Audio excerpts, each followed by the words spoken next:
God told Abraham, as far as your eyes can see, I will give it to you. As far as your eyes can see. So the only limitation here is not what God can do. The limitation here is your sight.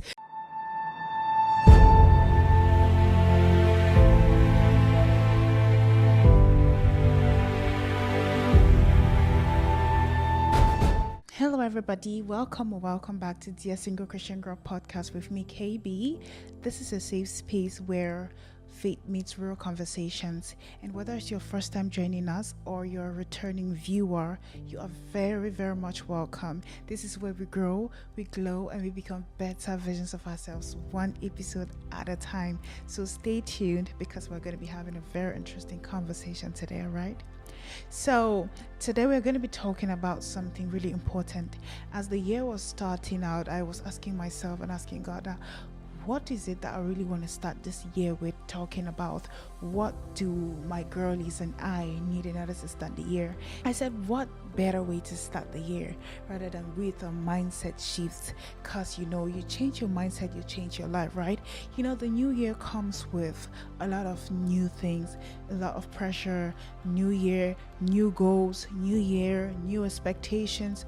New year, new challenges too. New year, new resolutions, and everybody's hyped up and all of that, But the truth is that if you carry the same mindset that you had in the past years into the same year, nothing is going to be new about the year, because it's not goals that changes lives. It's the way you think or your mindset that will change your life. So you can set all the goals, pray all the prayers, and this year, January even comes with fasting with so many churches and all of that. You can do all of the fasting, but unless you shift your mind, everything will likely remain the same. The reason why two people can have goals and maybe at the end of the year one girl has achieved most of her goals and another girl is in the same spot is because of their mindsets. Alright, it's because of the mindsets. No wonder the Bible talks about renewing your mind, because the mind literally controls your life. The Bible talks in Romans chapter 8 verse 6, it says, to be carnally minded is death, but to be spiritually minded is life and peace. I don't see it as just carnally or spiritual things. I see it as everything. If you think badly or you have a terrible mindset about life, about everything, it's going to lead to death. Not literal death, but death of your goals, death of your vision, death of everything that's supposed to uplift you. But if you are somebody who thinks spiritually, who thinks positively, who has a good mindset, it leads to life. Your vision comes to life, your goals come to life, your dreams come to life. All right, many of us are planning to step into new things, but we have the same mindset and it can't work like that. I was listening to Jay Shetty the other day on his podcast, and he said, you cannot fully step into what's new while still holding hands with what's over. You can't. So you're trying to step into new things this year, you have to dissociate with the mindsets that were keeping you stuck in the past. You have to free yourself. No wonder the Bible says, as a man thinketh in his heart, so is he. As a man thinketh in his heart, so is he. Mindsets are everything. Your mindset will change your life. So if you want to change your life, change your mindset. That's why today we're going to be talking about 7 mindset shifts that every Christian girl should make in order to thrive in 2026. So stay tuned, grab your tea, grab your journal, and let's journey together shortly after the break.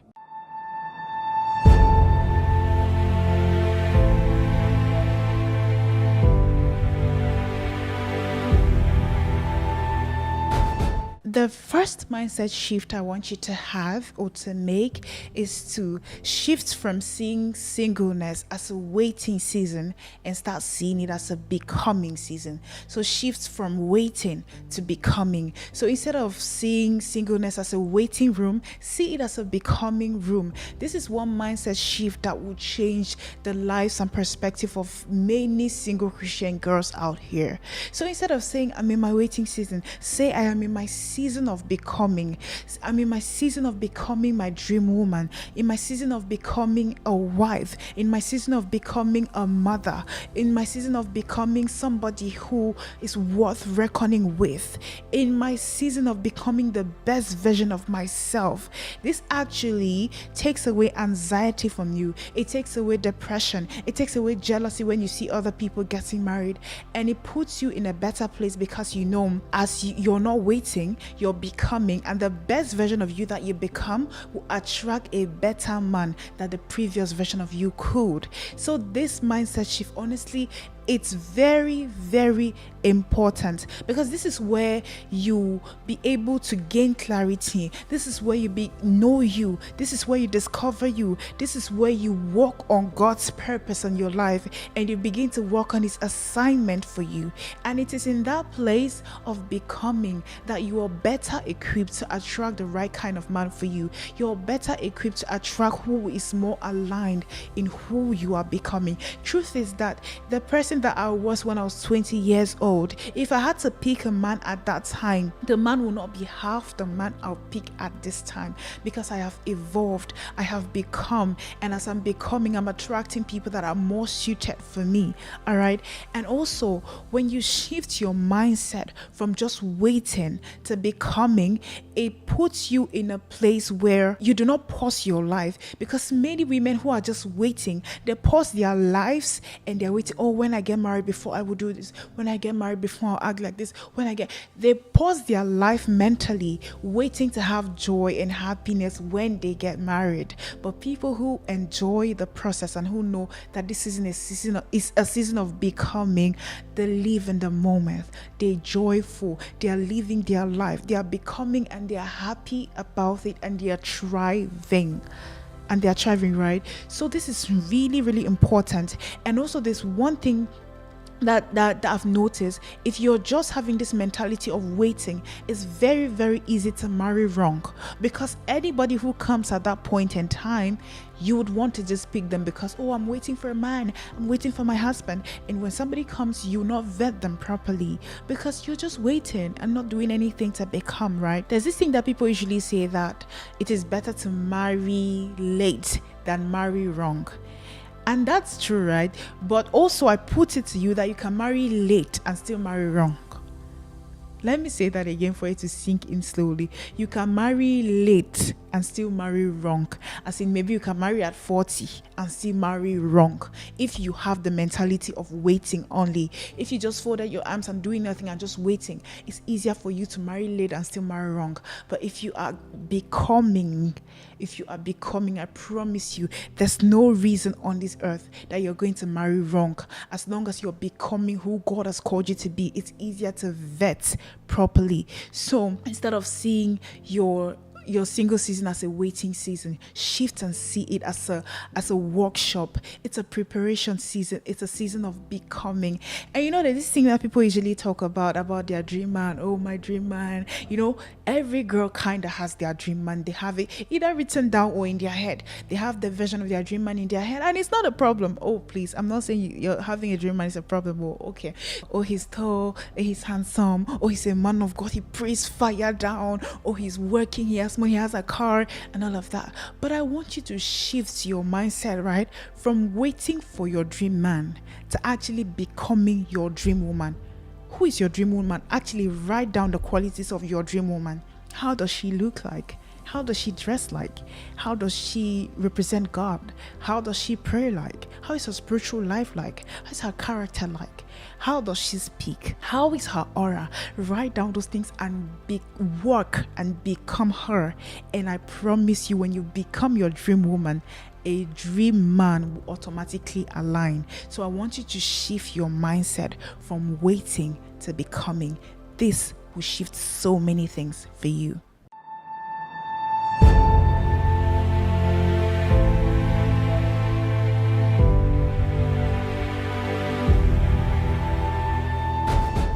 The second mindset shift I want you to make is shifting your mind from scarcity to abundance. Shifting your mindset from scarcity to abundance. Many Christian girls are limited out here by their scarcity mentalities or scarcity mindsets. Sometimes you don't even know that you have it, but you have it and it's destroying you.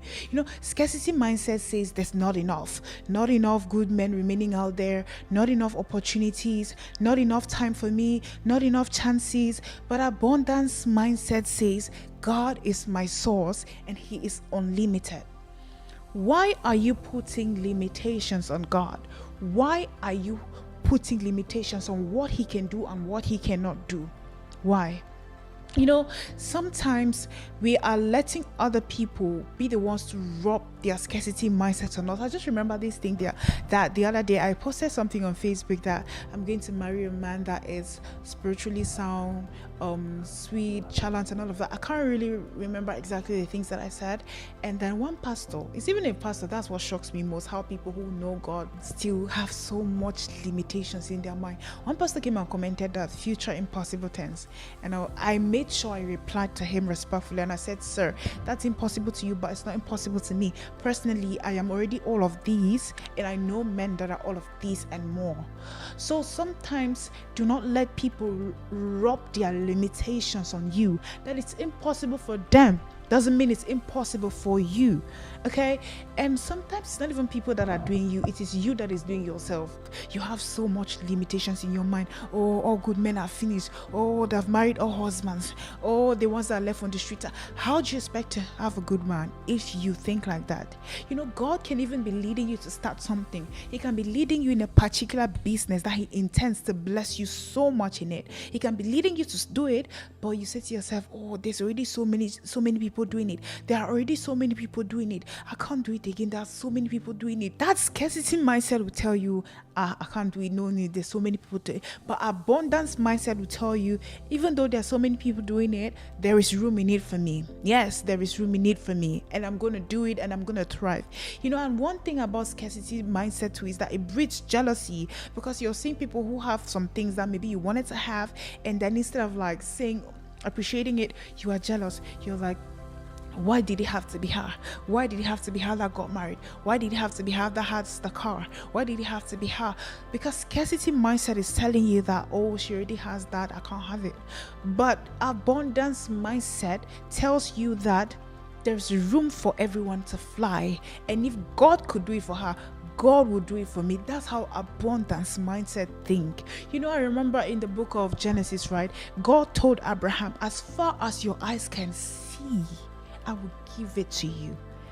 As far as your eyes can see. So the only limitation here is not what God can do. The limitation here is your sight. So if you had scarcity mindset, you will see 2 miles, maybe 2 miles away. But if you had abundance mindset, you will see far, because you know that the God who said that is able.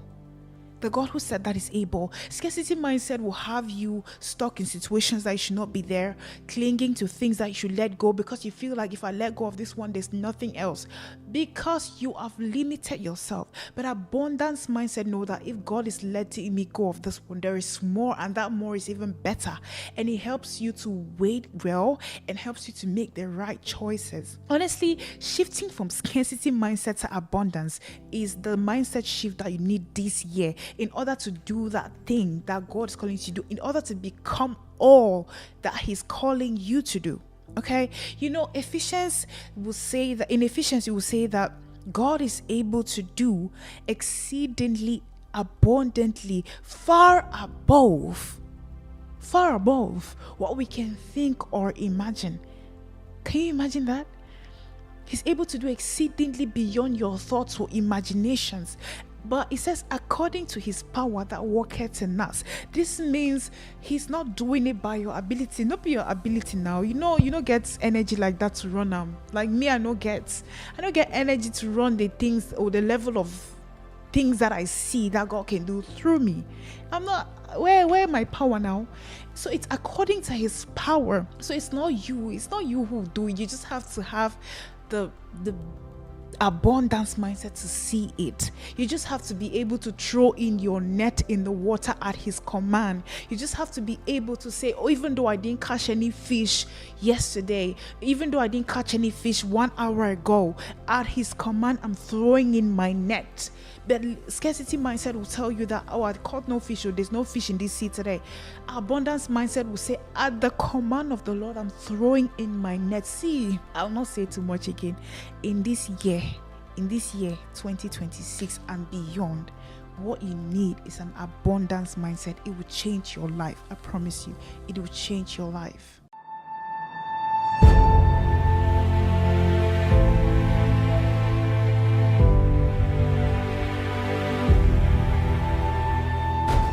The third mindset shift I'd like you to make this year is to shift from romanticizing potential to honoring reality. This is when it comes to relationships. A lot of us Christian girls put ourselves in trouble or put ourselves in situations we should not be in because we romanticize potential. You know clearly and you discern clearly and you see clearly that a man is not right for you, that this man is not good for you, from the way he acts, from the way he treats you, from his character, but you fall in love with the potential of what he could become if he changes. You fall in love with the vision of him that you have created in your head, that vision where he changes, that vision where he's the perfect man for you, whereas reality is showing something else. I was listening to this lady the other day on TikTok, and then she said that one of the questions that you should ask when you're trying to commit to a man is to ask yourself this question, that if this man never changes, an inch at all from what they are now, is that a person that I'll be comfortable marrying? Is that a person that I'll be comfortable to be my husband? Is that a person that I'll want to be the father of my kids? And if your answer is no, then you should not be with them. If your answer is only yes, then you should not be with them. But if your answer is yes at that point, not that they are perfect, but because what their own flaws are, what are manageable, what you could deal with, at least you can be with them. We have been trying to say, oh, he's gonna change, oh, he can become better, but we are not the Holy Spirit. You don't have the ability to change a man. So we're going to stop in this year from romanticizing potential to actually honoring reality, honoring what is the reality. How is he treating me in the moment? Who is he in the moment? You're going to honor action over words. If people show you who they are, believe them. If a man shows you who he is, believe him and not acting on what he could become. All right. So this year 2026, in order to not find ourselves in relationships or situationships that are gonna hurt us or put us backwards, we are honoring reality and not romanticizing potential anymore.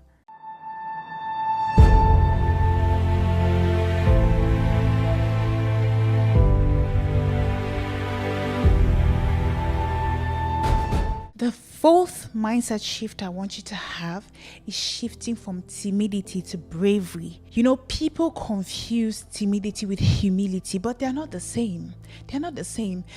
People feel that when you show up audacious and bold, it means you're proud. No.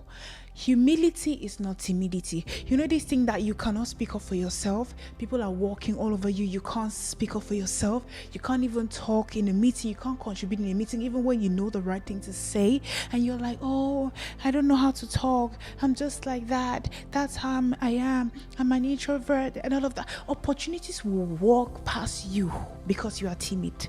I promise you, it is only the audacious and the bold that achieve their goals, that reach their full potential. Timidity won't help you for anything. No wonder the Bible says in 2 Timothy chapter 1 verse 7, it says, God has not given us the spirit of timidity or of cowardice. Can you hear that? Timidity is cowardice. God has not given us the spirit of timidity or of cowardice or of fear, but he has given us the spirit of power and of love and of a sound mind. That timidity is not going to do you no good. That timidity is not going to... Look at Deborah. Deborah was a judge. Deborah was a warrior. Deborah was a prophetess. Deborah was everything she was in a time when women were not even allowed to lead. But she led. boldly and led Israel into victory. That's audacity. Timid person could not do that. Look at Esther. Regardless of how young she was, regardless of the fact that she was afraid, she still was bold enough to say, if I perish, I perish. Look at the woman with the issue of blood. It took a level of audacity to go ahead and look for Jesus and touch his garment. It took audacity. Timidity will not do you no good. You need audacity to be able to achieve your goals this year. Timidity will not do you no good. It will limit you a lot. It will limit you a whole lot. I was listening to Pastor Aaron the other day, one of his sermons, and he said, if you like, pray all the prayers that ever existed. It is only boldness and audacity, that bravery, that will take you places. And I totally agree with him. Bravery is what you need, and not just prayer. Miss Ma'am, all those things you see on your list, ma'am, you need bravery. You need to be brave, that even when you feel fear of failure, fear of the unknown, fear of whatever's going to happen, you brave the odds regardless and do it. My friend was even telling me a story the other day of how she attended this conference, right? And that it was with a lot of young people, and that, you know how they ask questions and people interact. Most people were just seated and not interacting, but there was this particular girl. Before they are done answering the question, she puts her hand up and answers. She shows up and speaks, even though she was not correct all of the time. She spoke and made some mistakes, but just the fact that she was showing up, making the effort, being bold, being brave. There was a powerful and big woman at that event that decided to take that girl under her wing and mentor her. You know, this woman, people paid dollars for her mentorship, but she offered to give it to this girl for free. Offered this girl her contact. That's access to her. Do you know the networks that this girl could get because of only that? And that was not because she was perfect, but she was bold. Even in the Bible, in Joshua 1:8, God kept insisting to Joshua, you only have to be bold and courageous. You only have to be bold and courageous. You only have to be bold and courageous. It wasn't telling him that, oh, you have to know all these skills. You have to know how to do this. You have to know how to do that. It's boldness and courage and audacity and bravery that will get that job done. In fact, you need a level of audacity this year that when you show up, the way you show up with boldness, with audacity, people begin to calm down a little. Like, you should even intimidate people a bit before they are saying, see, shrinking yourself, it's not going to help nothing. It will not help you achieve anything. Be bold, be audacious, be brave this year. That thing of timidity, oh, I'm an introvert, find a bag, right, and pack it inside and zip it and throw it somewhere, because it's not going to help you. This year we are shifting from timidity to bravery, and that's how we're going to shift and change our lives.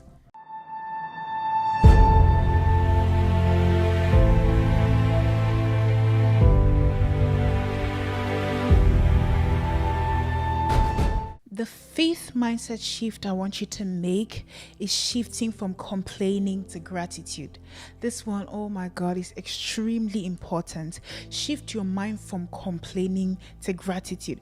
A lot of us can complain for Africa. A lot of us can complain. You can complain from morning till night. Oh, I'm so poor. Oh, I don't have any money. Oh, why don't I have this? Why don't I have that? Why is everybody having this? You can complain. You can complain so much that you don't even see the things that God is doing. Complaining keeps you in an anxious state, in an angry state, in a state where you're constantly fidgeting or agitating. But gratitude keeps you grounded. I know there are expectations. Gratitude does not refuse the fact that there are expectations. But gratitude says, even though I'm still expecting this, even though I'm still looking forward to this promise of God, but I'm grateful for the now. I'm grateful for health. I'm grateful for life. I'm grateful for family. I'm grateful that I'm not in the hospital. I'm grateful for the small things. Gratitude anchors you in the present, while complaining keeps you in the future, because complaining will be like, I'll only be happy when I get this. And you know, the fact is that when you get it, you'll not even be happy and grateful. If you're ungrateful with the little things, you'll not even be grateful when you get that thing that you're looking for, because the truth is that when you get that thing, there's another thing that you also need or want at that time. Human wants are insatiable, I promise you. Maybe you are looking to buy a new phone. When you get it, you want a new laptop. You want a new laptop and you're like, oh, I've gotten the phone, but I really need a laptop. Stop complaining. If you can only shift your mind from complaining to gratitude, I promise you, do that for a few days, a few weeks, or a month. You're gonna see the change that you're gonna see. I was listening to Minister Dunsin Oyeka, and actually I really love listening to that man of God. And he said, your next level is tied to your gratitude at this level. I promise you, that thing that you're looking forward to, that thing that you wish that God really did for you, it's not coming because you're ungrateful.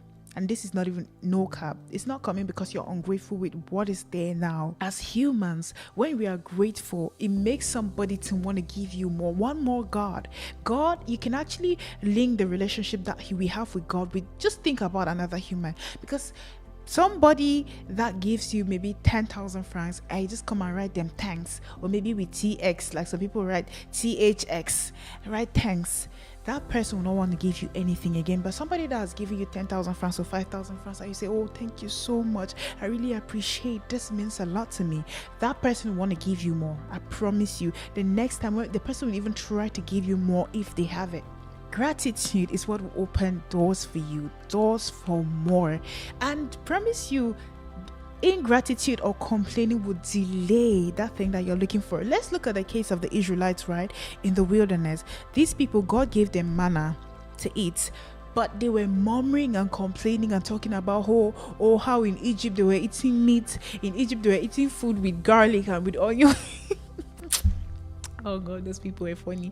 In Egypt, they were eating food with garlic and with onion. They would have better left them to be slaving in Egypt. And these are people that God literally wanted to take them to the promised land, a land blessed, a land flowing with milk and honey for them to enjoy. But just at that point, because they were not getting exactly what they want, murmuring and complaining made the time that they spent in the wilderness longer. But that was not God's initial plan. That was not God's initial plan. God's plan was to take them there as soon as He could, but because of their murmuring and complaining about meat and garlic and onions, they stayed there longer. Maybe you're in that situation longer because of your ingratitude. This could be a word for somebody. This could be a word. I'm not prophet or anything, but this could be a word. Maybe you're in that situation longer because you've been murmuring and complaining all the time. And that's why you're still there. I promise you, murmuring and complaining, it steals your time, it steals your joy, it steals everything from you. But gratitude will not just take you to the next level, but it will help you to enjoy the present. And one thing that will help you to be grateful is try to always count your blessing by writing them down. I love writing, I love journaling. Write things down. There are times that you pick up your journal from last year or year before last and see some things that God has done, that even if at that moment you were expecting something else and it wasn't here yet, you'd be like, when did I start to forget all the good things that you did? Like the songwriter says, when did I start to forget? When did I throw away faith for the impossible? It will boost your faith. So practice gratitude. Practice writing down the things that God has done. You see, this year 2026, you want to reach your next level, Abby. You want to do greater things. We are not murmuring anymore. We are not complaining anymore. We're not going to be caught complaining. You see how people say, I'm not going to be caught unfresh. This year, we're not going to be caught complaining, but we're going to be grateful. We are going to be thankful. And that's how we're going to step into our new dimensions.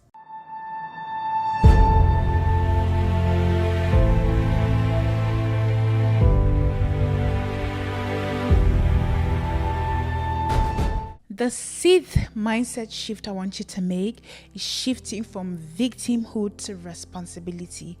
Many people like playing the victim these days, and it's keeping them stuck.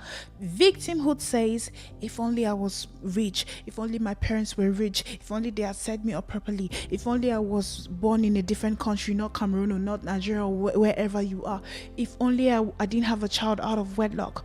But responsibility, a responsible mentality says, oh yes, my parents were not rich. Yes, I had a child out of wedlock. Yes, I don't have the best of situations, but what can I do to change it? Victims like playing the blame game. Victims like playing the blame game, and the reason why they like playing the blame game is because it's easier. It is very easy to play the blame game, but it's difficult to take responsibility. It's easy to play the blame game because it passes the responsibility of your situation off of you to another person. It puts another person in control. Oh, I'm so poor, I'm not making any progress because of this person, because of this situation, because of this and that. But responsibility says, I am the person to change my situation if I want to. Like this blame game thing started since I was reading Genesis the other day, Genesis chapter 3, and when the fall of man, right, when they had eaten the fruit that God asked them not to, and God came and then he said, Adam, what is this thing that you have done? Adam blamed his wife. Oh, is this woman that you gave to me, and then that gave me the fruit? And then God said to the woman, what have you done? The woman said, oh, it's the serpent. It was the serpent who came and Adam blamed his wife. His wife blames the serpents. Playing the blame game, none of them were able to take the responsibility. Sometimes I just wonder that what if they really just took the responsibility and just really admitted it? Could God's reaction have been different or what? Sometimes I'm just asking myself those kind of questions. But well, that's by the way. That blame game mentality doesn't do nothing for anybody. It doesn't do nothing for anybody.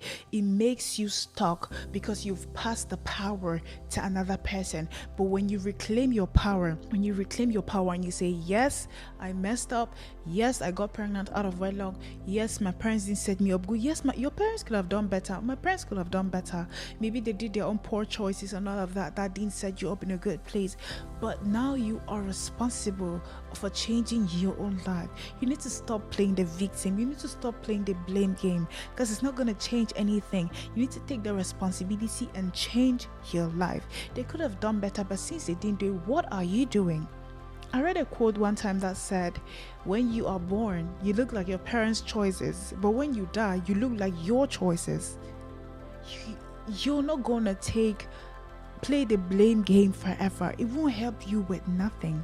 Responsibility makes you take action. It gives you back your power. It snatches back your power from other people, because when you're playing the victim and the blame game, you are actually powerless at that moment. You're just a victim. You're not the one responsible. But when you're responsible, it takes back power from you, from others, and give it to you. It takes back your control.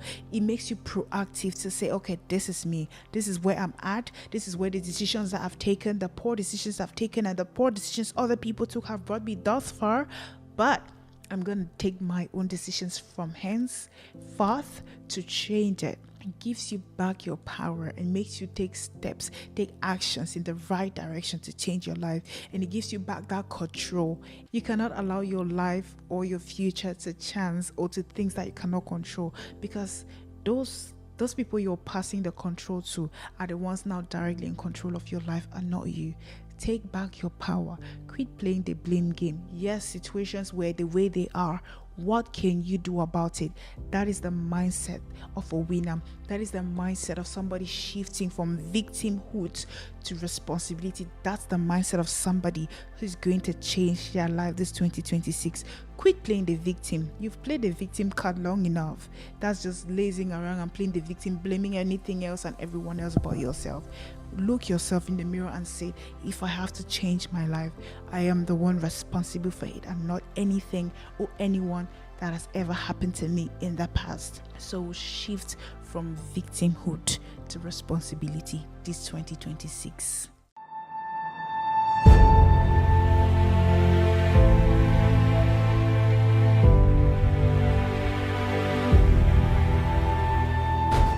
The seventh mindset shift I want you to make is shifting from control to trust. You have to release that thing that makes you feel like you need to control the outcomes of things. You cannot control the output, or you can never be able to control the outcome of things. Things will go the way they're going to go. Things will go the way they're going to go, I promise you. You make your plans, you plan that, okay, by this time I should have this, or by this time this should happen, and from there this and that, and from there this and that. And when things are happening exactly like that, you panic, you are anxious, or you're sad. Speaking of being attached to outcomes, I've been there. I promise you, take it from someone who was really attached to outcomes and who will go really sad, will cry when things don't go the way she expected them to come, especially when I've prayed about it, right? And I want it to go like that. When it doesn't go like that, I begin to be so sad. Detach yourself from outcomes. Shift from trying to control how things will go and letting things go the way they'll go or how God wants them to go. If you have the assurance from God's word that all things work together for your good, you're not going to be panicking, you're not going to be anxious regardless of what's going on. You're going to know that even when things don't go the way you planned, it is working for your good, because God knows best. God knows best, and sometimes what we even wanted, it's not the best for us, and it's not the best for us, right? If you finally let go of that urge to control outcomes, I promise you, you'll be joyful, you'll be more at peace, your life will go smoother than ever. I promise you, the Bible says, trust in the Lord with all of your heart and lean not on your own understanding. If you're leaning on your understanding this year, you're gonna fail, you're gonna be sad, you're gonna be mad, you're gonna be in crazy situations. I promise you, do not be like my past self. My past self literally cried. My mood was largely dependent on the outcomes of things. So if things didn't turn out the way I wanted to do today, I'll just be all frowning or sad and all of that. Do not do that to yourself.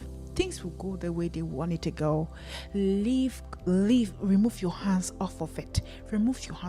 Give up control. That doesn't mean you're careless. That doesn't mean you don't care about it at all.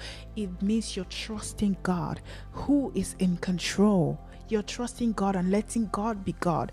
That simply means you do your part, do the things that you're supposed to do the sewing, do the show up, go all out, do the things that you're supposed to do from your part, and let God be God and do his part. Whatever the outcome, it's not in your control. Whatever the outcome, you remain joyful. Whatever the outcome, you remain happy. No wonder the Bible says be joyful always, because happiness is based upon what we see, or the situation or the circumstance or the outcome, but joy comes from the Lord.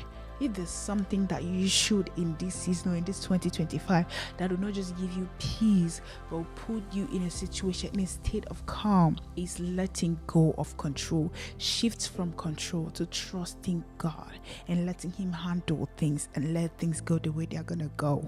Okay, so dear single Christian girl, this year is going to be an amazing year for you.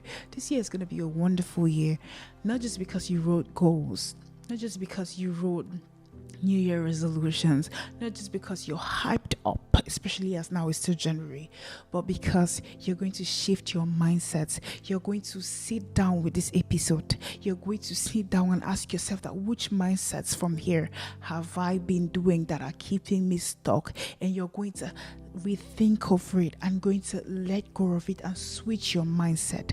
Only then will you make the best of this year. And also remember that we are holding God like never before this year. This is that year that you do not want to shift from God's presence. This is that year that you can do a lot. This is that year that you can become somebody that people will reckon with. Only if you stay grounded in the presence of God. Stay grounded in the presence of God. Have the right mindset. Do the right things. And I promise you, at the end of this year, you'll be surprised at what God has done in and through you. And if this episode spoke to you, sit with it again later. Even if you have to watch it twice, sometimes you need to watch something twice for it to sink in. Watch it again, take notes, meditate on it, and also share with a friend. If this helped you, it likely will help a friend. Sharing is caring, okay? And remember that I love you and I am rooting for you. I am rooting to see you become that woman that God has called you to be. I'm rooting to see you become your dream woman, okay? And that'll be it for today's episode. So until next time, bye.